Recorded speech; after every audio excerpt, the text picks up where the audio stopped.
The Golden State Valkyries came out of the All-Star break and immediately took a big blow as it was announced that All-Star Kayla Thornton is out for the rest of the season with a right knee injury. What will need to happen for them to win without her and challenge for a playoff spot? Find out as Locked On Women's Basketball Valkyries report starts now.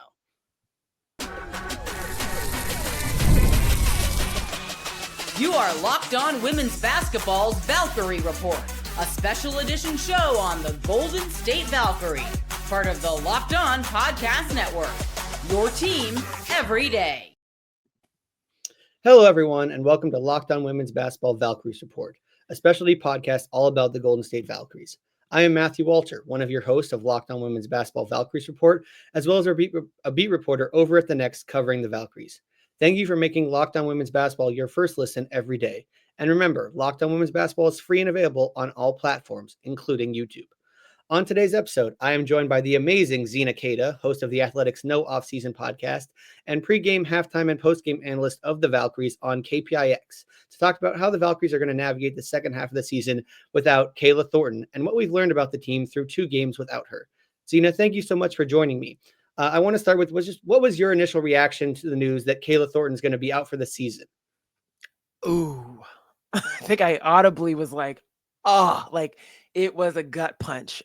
We know that Kayla Thornton has been the team's leading scorer and rebounder, minutes played. Like, sure, the statistics speak for themselves, but she's also the emotional leader on this team. She's the person that, you know, if you're watching the games or you're even watching just the highlights, she's the person that's like growling at the crowd, getting everybody hype. She puts people in the right places on the court. She's the communicator. She's the hub of what they've been doing in this historic rookie season as a team. And it's really tough to not have your emotional leader. And so I was very much gut punched. Yeah, and it's hard. I mean, you look at it, and it's something that it just like it happened, right? It just happened in practice on Thursday. It wasn't like it was in a game. It was behind the scenes. We all in the media kind of got an email like Thursday night that was like, hey, she got hurt. She's getting evaluated. And we're like, what the heck happened? Like, we didn't even know she was getting surgery. Yeah, she was in practice on Wednesday. She wasn't being seen, but they just didn't say what was going on. And then boom, Thursday night we get this email, and then Friday before the game against Dallas announced she's out for the season. It was just like it was completely caught off guard. Yeah. Every person you talked to in the building on Friday was just devastated, just the emotions of it. Before we get to just like how they've looked in the first 2 games without her, just initially, when you look at this, what do they need to do to adjust without her? Because you talked about it. She's not only their statistics leader, but the thing to me that's the hardest to sort of replace, she's their clutch leader. How many games did they win at the end of the game? I think back to that Sparks game in overtime that they won, where she hit that 3 after she couldn't make a shot in the late in the game. She had some big like fouled free throws in a couple of games, some stops at end of games. She does a lot for them. Just how do they adjust without her? Yeah, it's going to have to be a lot more of by committee type of play, especially when it comes to the forwards. And we must say that, you know, Kayla Thornton is out, but there's also Monnique Billings who's been out for a little bit. And that's another emotional leader that they don't have out there on the floor. But now you're looking at this team and saying it's going to have to be a little bit of everything from everyone, as opposed to having her as the main source of energy. I'm looking at Veronica Burton, like step it up in terms of your playmaking. I'm looking at Tip Hayes, step it up in terms of your isolation type of play, your ability to get a bucket, be able to be clutch, but also improve your communication skills, being able to communicate with your teammates in terms of where they need to be. Janelle Salon's going to have to be another clutch player that's going to have to step up. So it's going to be by committee. They're going to have to get, you know, creative with the lineups, because, you know, I love the fact that you called out she's a clutch player. I mean, there's so many things that she is. She's also their best defensive stopper. And that's going to be huge. And I can see a lot of different people kind of stepping up into that role, but particularly a Janelle Salon that has that size and that tenacity to be able to kind of switch back and forth between guard play and post play. But I'm looking across the line. Every single person can't be satisfied with the way that they're playing now. Like, even if they're playing great in their minds, they got to step it up one notch, because that's just what is going to be required when you don't have someone like Kayla Thornton out on the floor. Yeah, and it's funny. I was talking to another reporter, and I don't know if you've ever seen the movie Moneyball, but the Valkyries have to replace her individual, like in little chunks. They Yes, can't in replace little her as a chunks. whole. It's gonna have to Exactly. be somebody replaces her defense, and somebody replaces her 3-point shooting, and somebody replaces her leadership. And so I think you're right. And Natalie Nakaste has talked about it the whole year. This is not a team of like this is our star. This is a Right. team of individuals that all play at a very similar level. And so it's not one specific person. Now, if you look at it from like, okay, there's an opening in the starting lineup, and then there's an opening to replace the person that steps in. Obviously, we've seen through 2 games, the person stepping into that starting lineup is Cecilia Zandalicini. We Mhm. know what she can do offensively. She's a great 3-point shooter. She can get to her shot at any point. We've seen her be a little more aggressive in these last 2 games, Yep. but she has also played like at least in that game against Dallas, she was the one guarding Paige Beckers. She's going Mhm. to probably have to play some of that defensive role. And then I think we're going to see another person who the minutes have been really inconsistent, but when she plays and she finds a way to like have like big third quarters is Kate Martin, right? Like Yeah. Dallas, then she played a ton against Connecticut, but she fits the mold of like the size, her defensive ability. She can score at all the levels. She's gotten a lot better this year from last Yep. year. But I think if you had to like specifically pick 2 people that fit where Kayla Thornton plays in the lineup and on the roster, those are the places that the 2 people that I think would have to step up. Yeah. But overall, I think you and I would agree it's going to be a whole group collective, and everybody's going to have to do something a little bit more, 10% more, because they have to replace as a whole Kayla instead of it being one person.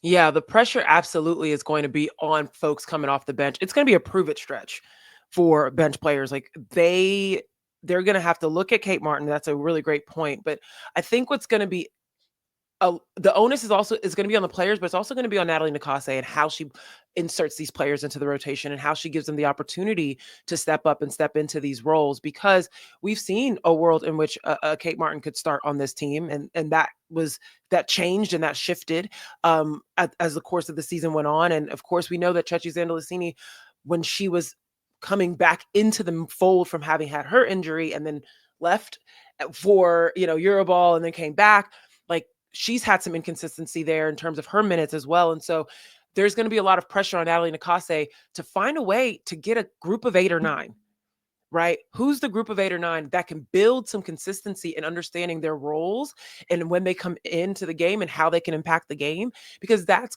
going to be just as important as the player stepping it up. It's also being able to identify what am I supposed to do right now? When can I be the spark? And the thing about Kayla Thornton is, even though she played on the wing, so it is natural to look at Chechi and look at Kate as those, who are the potential replacements there. A lot of what she did was so much bigger than that because of the way she helped off ball, because Mhm. of the way that she was a second line of defense. If someone got beat, like she folds into the guards and the forwards. And so I'm looking at, like I mentioned, Janelle Salon, but I'm looking at Leticia Me here as well. Like there's so many folks that can find a way to impact the game in ways that Kayla Thornton did, um, just by coming out on the floor, being ready, playing defense, allowing defense to go into offense was another thing. She was their transition girl, right? Like there's so many different ways that she impacted the game. But I think one, if Natalie Nakaste figures out what that group of 8 or 9 are, everyone from the bench up can figure out, when I come in the game, this is how I can impact the game. Yeah, and I think we've noticed with Natalie Nakaste too, like there are some people off the bench who play differently based off the opponent, right? Like if it's a more Yep. guard heavy team, it's more Carla Late. If it's a more wing heavy team or someone we think we can get Kate Martin in. But now I think everybody's going to have to find a Yeah. slightly different role because Kayla played against everybody. Like it didn't matter who was Yes. playing, she was in Yes. the game for everybody. To my last question before we hit our first break here, how do we adjust our expectations of this team? Because Kayla obviously was such a big part of the overall general idea of like, this is their leader, this is Right. their Right. number Right. one person. We kind of looked at the halftime like, okay, if we can figure out some things in the second half, we can be a playoff team. Now without her, how do we adjust the expectations for this group? Yeah, I think, playoff expectations definitely hit a blow. Like they took a blow. I think that right now the margin for error is incredibly small. Before Kayla went down, this team could find wins by a combination of out efforting and out talenting teams. And when you lose Kayla Thornton, you've got to notch up the out effort.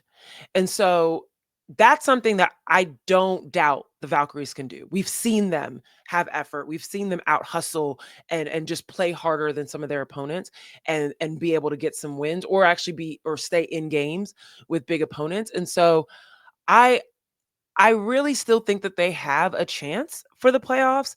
It is going to have to come down to gritty, tough, in the mud type of wins, as opposed to some of the wins we saw them kind of roll into because they were flowing and they had, great 3-point shooting and great, pace and space and all these different things. No, it's going to be like you're going to have to tussle, but I do think that they still have a chance to be in the playoffs. Gotcha. Well, they had 2 tussles since losing Kayla Thornton. After the break, we'll look at those games and how they looked without her in their first 2 games of the second half of the season post All-Star break.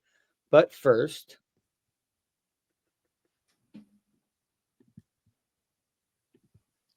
time to fuel up and turn it up with 5-Hour Energy Transfusion. It brings the bold grape, ginger, and lime flavor of your favorite golf drink, minus the alcohol, into a quick, energizing shot. Whether you're sinking birdies or just making memories with friends, this one's a hole-in-one for your energy game. Let's be honest, some days on the course or off of it, you just need that extra boost to stay sharp and energized. Golf is all about good times with good people and good flavors, of course. The grape golf lime flavor brings the best parts of the clubhouse's go-to without chasing down the beverage cart.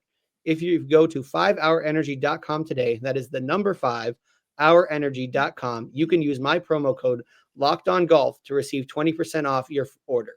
The offer is only valid until September 30th on one order and cannot be used with other promotions. The code is not good on subscription orders. Whether you're meeting up with friends or trying to turn 18 holes into 36, get that energizing boost you need to power through. Order transfusion-flavored 5-Hour Energy shots today.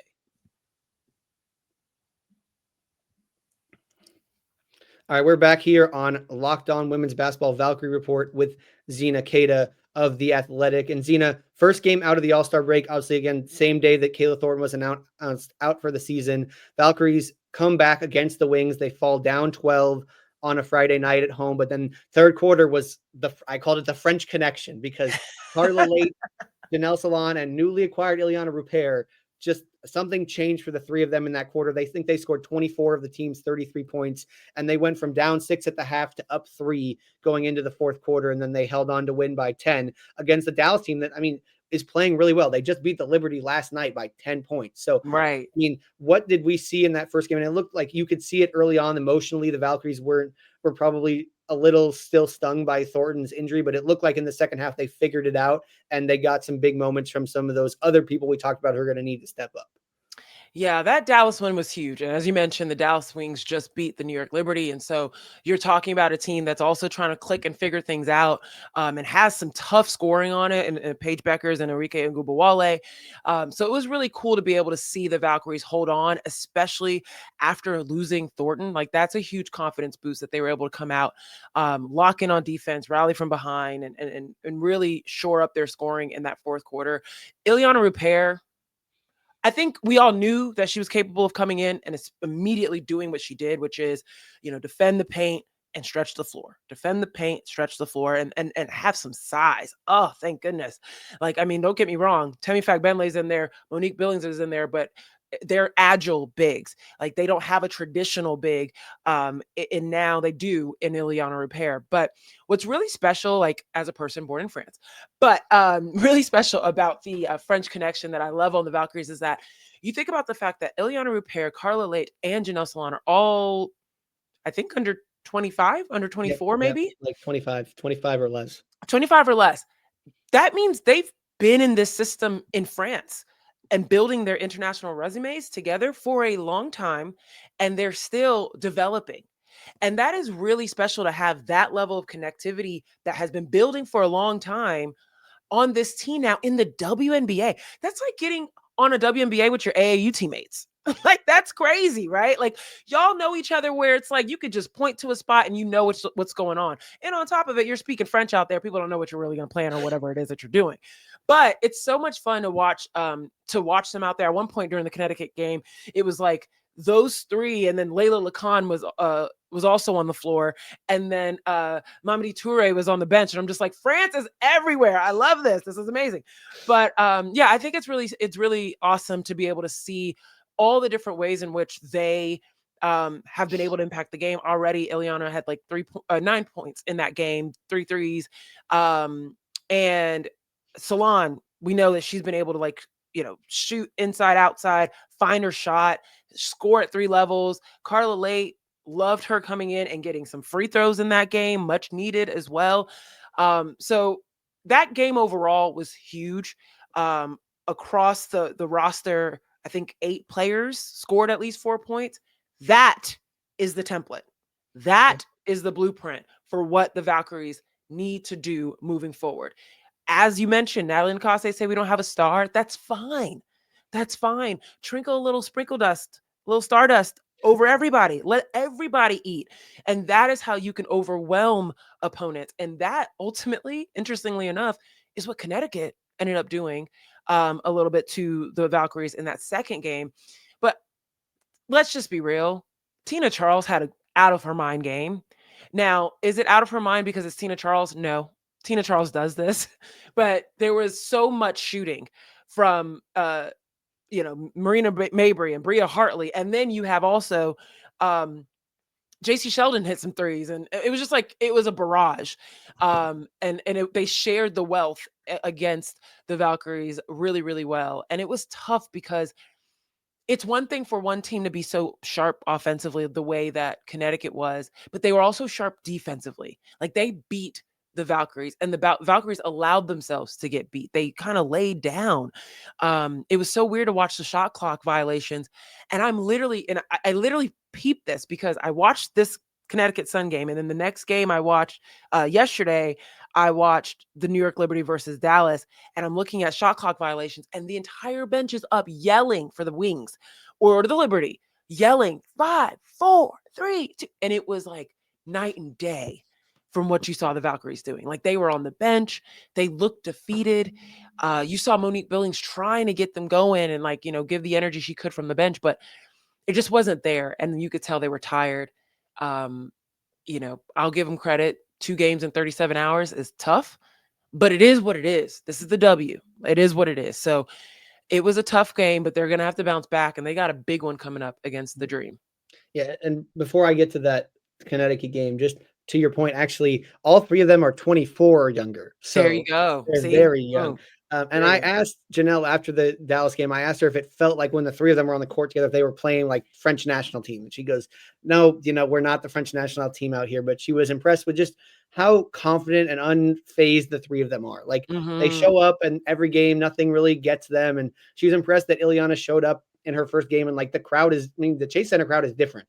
It's a different beast. And for her not to be overwhelmed or taken aback by like her first stint in the first half was not good. I mean, she fouled twice. Yeah. And back to back, off of like offensive foul and then setting screens and stuff. Yeah, exactly. Yeah. And then she came in that third quarter and she looked like just refreshed. And it's great. I think you're right. I think she's like, as much as losing Kayla hurts, like getting her helps because she does so many of the things that they didn't have. And to your point about this game against Connecticut, the Valkyries have like 3 people that can guard post players, and one of them is Monnique Billings, and she was hurt.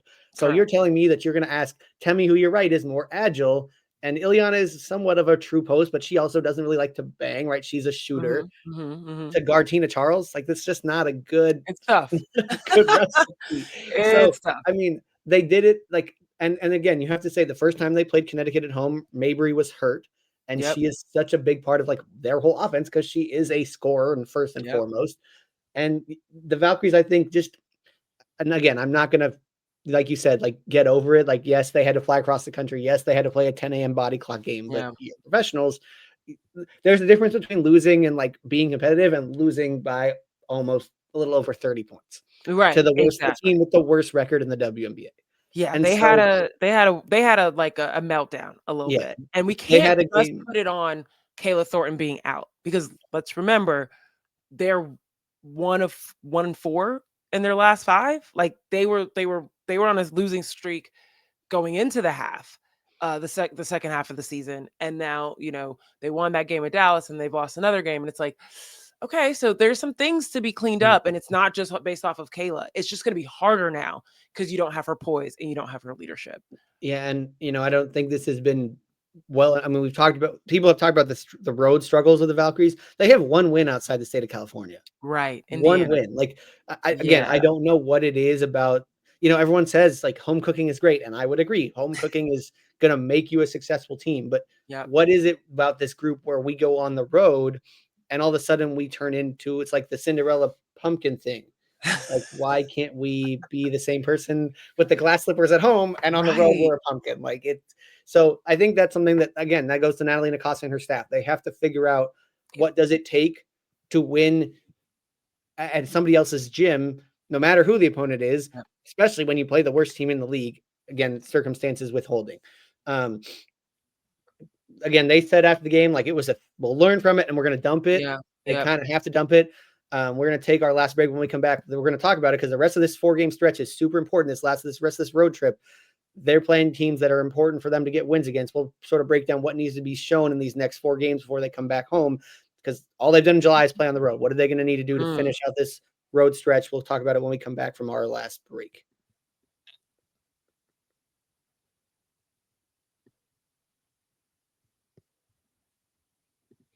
Welcome back to Locked On Valkyries Report. I'm Matthew Walter, joined by Zena, Keita. All right, Zena, Valkyries have 4 more road games before they come home. They play in Atlanta tonight, as you talked about.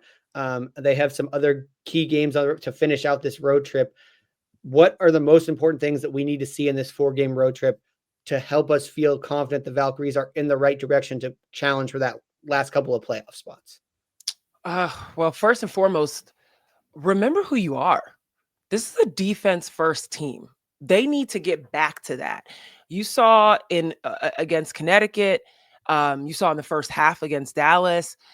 They've really struggled to remember, okay, even if our offense isn't clicking, we know how to play defense. We know how to lock things on. And you saw spurts of it and throughout the Connecticut game, but it wasn't enough. And so I think they really need to remember that they're a defensive first team and really clamp down into that.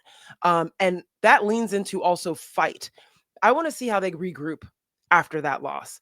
I think that loss was, even though it might have been swept under the rug because it's Connecticut, people are looking like, ooh, what's going on with Valkyries? Like, is this loss of Kayla Thornton going to be the thing that ends them, that ends the momentum around them? No. They got to regroup. They got to fight. They got to settle the rotation. And I think that's going to be something I'm going to look for in these last few games. Like, what's that rotation stability look like? Can Natalie Nakase find a group of starters, right? And starters that are producing. Last game, Chechi and Tip Hayes, I think, went 0 for 9 from the floor. Like, they've got to be able to. And Chechi took 1 shot. Tiffany was 0 for 8. Yeah. Like, thank you. That is important to note as well. It's like, these players are capable of scoring. We know that, right? Like, what can we do? What can Natalie Nakase and her team do to put all of her scorers in positions in which they feel like they can contribute and add into the mix? And that includes even Temi Fagbenle, who started off 100% from the floor. They went 2 for 2 and then kind of trickled off. Like, there's got to be something there in terms of rotation. And then I think that's the thing, like building the chemistry on the road. Every time you ask these players after a road game loss, is it the road? What's going on with the road? What's happening on the road? They're very clear. That's like, nothing's different. We're prepared. Nothing's different. Okay. I believe you. You're saying that nothing's different, but it's not translating. And so trying to figure out how can you build that chemistry before the end of July, and as you end into August on the road, of the ball moving, players supporting each other and communicating to each other, the bench supporting each other. Like, can you build that chemistry when you're in those tough environments where you can no longer say it's not the road, right? Like, it's nothing about the road. It's about us. And I would say too, the other thing that to me that stands out, can you close out games, right? Like, Yeah. you think about games on the road. They had that Atlanta game where they led late in the 4th quarter. They lost. Like, same thing in Phoenix earlier in the season. Had a 4th quarter lead on the road. The Vegas game, they lose by 2 points on the road. The Seattle game right before the break, they, I think, had a lead in the 4th quarter and they lost that game. Can you find ways to win these close games? Because if you look at it, they play Atlanta, Washington, Chicago, and Vegas. Washington and Las Vegas are the 2 teams right in front of them. So those are the team games you have to win. You already have split with Las Vegas. You played Washington once at home and you won. So you need to find a way to And win you those barely games. beat Chicago. Yeah, and you barely beat Chicago. So you Yeah. need to find a way to win. And mind you, the Washington-Chicago game is a back-to-back. Mm-hmm. So you're gonna have to find a way to pull out a back-to-back, and otherwise you play every other day. It's Tuesday, Thursday, Friday, Sunday. So it's Yeah. 4 games in like 5 days. So or 6 Yeah. days. You're looking at a quick bunch of games. How much can you mentally prepare yourself? Because you're not going to get a lot of practice time. You're Nope. not going to be in the gym a ton because you play so much. So can you get the mental preparedness done? Can you be physically prepared and then get what you need to get done? Because you're going to have to win these games. They're going to be close, right? These are teams that are Mhm. all within half, they're a game behind Las Vegas. They're half a game behind Washington, and they have a decent sized lead on Chicago. But we just saw they lost at Connecticut. So can you put things together, especially at the end when the games are close? And I was texting with another friend of mine that covers the WNBA yesterday. The second half, anything can happen, right? Look at yesterday. Sunday, Connecticut smokes the Valkyries. Right. And then yesterday, they got beat bad by Seattle. And then Yep. Dallas, who the Valkyries beat on Friday, just beat New York. And they were up like 30 points, 20 or 30 points in a Mhm. game they ended up winning by 10. So it's a professional league. Like, no matter who is favored, anybody can win. So Yep. it's about, can you fine tune the details, the most important things, learn from the Connecticut one, throw it away, show up today, be ready. And the one thing I will give the Valkyries credit, whenever they have a bad game, they respond. I was just going to close it out on that. Yep. They absolutely bounce back. And another thing that I love is that Natalie Nakase respects rest. So I know that after that last game, she found a way to, shut it down. And Mm-hmm. I love that they're going to bounce back from a rest perspective. I know that they're going to bounce back from a mental perspective. I think they probably needed to see that to know that they could be that bad, because let's just be real. Hey, there's been a lot of air pumped into the world of the Valkyries right now of like, damn, y'all are hot. Y'all are everything right now. And you're rolling. And sometimes that can give you a little bit of a sense of comfort, maybe a false sense of comfort. And so now I feel like they're probably going to be riled up. They're going to realize, yo, we got to be way better about ourselves on the floor, especially now that we don't have Kayla. And this is definitive. It's out for the season. So I think they need an adjustment game. They got that adjustment game, and we'll see them bounce back. But I got to see that defense come back. That defense, they can't be allowing, these 90-point games, especially against an Atlanta coming up. I think Atlanta is the measuring stick game. Yeah. And you're right. And I mean, there's a coach whose name escaping me who always said, you got to pack your defense. The defense goes in the bag with you. I think it's Coach Yo at Ole Miss says, we pack the defense. The defense goes in the suitcase and it goes with us wherever we go. So Valkyries, I hope the defense got packed. Right. And then whatever part of it that went bad, like you threw it out of the suitcase because it needs to be fixed for starting tonight in Atlanta. And to my point about bouncing back, right? Again, that Mercury game they lost in June where they had that lead in the fourth quarter. Next game, they bounced back and beat the Aces by almost 30. Yeah. So the problem is they haven't shown that they can do that on the road, like in back-to-back road. Like they bounce back from when they beat Indiana on the road in their one non-win in California, and that was after I think they blew a fourth quarter lead in Atlanta. So can they bounce back here against a good Atlanta team with really good talent? I don't know the health status of Ryan Howard and others, but still a very talented team with like multiple all-stars. Can you bounce back after a really bad game and win? Again, you're right. Tonight's a big measuring stick game for them against Atlanta. No Ryan Howard, I believe. She's still out for the rest of July, but we'll see. That still means you got to battle Bree Jones and Brittany Griner.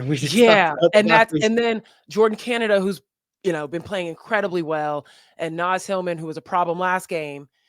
And mind me, Alicia Gray, who probably could be an MVP candidate. Oh, yeah. I mean, that's the number one person, right? Yeah, the person that's leading the league. And Bree Jones, who should have been an all-star the first time, not a replacement. It's going to be a problem for them. Yes, but that's why I think if they play well, and again, I said this about the Sparks when the Sparks just beat the Liberty over the weekend. I'm not looking for the Sparks to beat the Liberty. I'm looking for the Sparks to compete with the Liberty. And that's exactly what they did. And they ended up winning. I want the same thing for the Valkyries. It's not about necessarily going out and winning. For me, it's about competing, because the winning will come if you compete well. But you need to compete. You did not compete against Connecticut. And I think that's something that Natalie Cosse is like, no, we got to come out there and we got to play hard. It's about, the process over the progress. And I agree with her in this. This game, show up. Just show up, because then you'll have all the building blocks you need for the rest of the season. But if you fall down against the Sun and you fall down against Atlanta and you don't have any sort of response, you don't have that grit, you don't have that gut punch of like, we got to stand up, then I'm concerned for the Valkyries. Yeah, well, we'll see. It'll be a big game tonight and a big rest of the 4-game road trip. That's all we have for today. Zena, thank you so much for joining me. Let the nice folks know where they can find you and all of the work you do covering not only the Valkyries, but the rest of the WNBA as well. Well, if you're in the Bay, catch me on CBS KPIX pre-halftime and post-game of all the games this season with the Valkyries. And if you're national, international, wherever you are and you love women's basketball, check us out on No Off Season at The Athletic. All shows come out Tuesday mornings and Friday mornings. We have a ton of fun over there talking about all of the WNBA and all of women's basketball. So join us there. Thanks for having me. They are a rival, but I do enjoy the job that Zena, Ben, and Sabrina do over on No Off Season. I have been Matthew Walter. You can find my coverage of the Valkyries along with all my amazing colleagues who cover the entire world of women's basketball over at thenexthoops.com. Thank you so much for tuning in, and thank you for making Locked On Women's Basketball Valkyries Report your first listen today. For your second listen, find the Locked On NBA podcast, where there is no off season, just like there isn't in the women's game. Doug, Matt, and Hayes keep you up to date on contract negotiations, rumors, and everything you need to be the most informed NBA fan. Find Locked On NBA on YouTube or wherever you listen to podcasts. Part of the Locked On Podcast Network. Your team every day.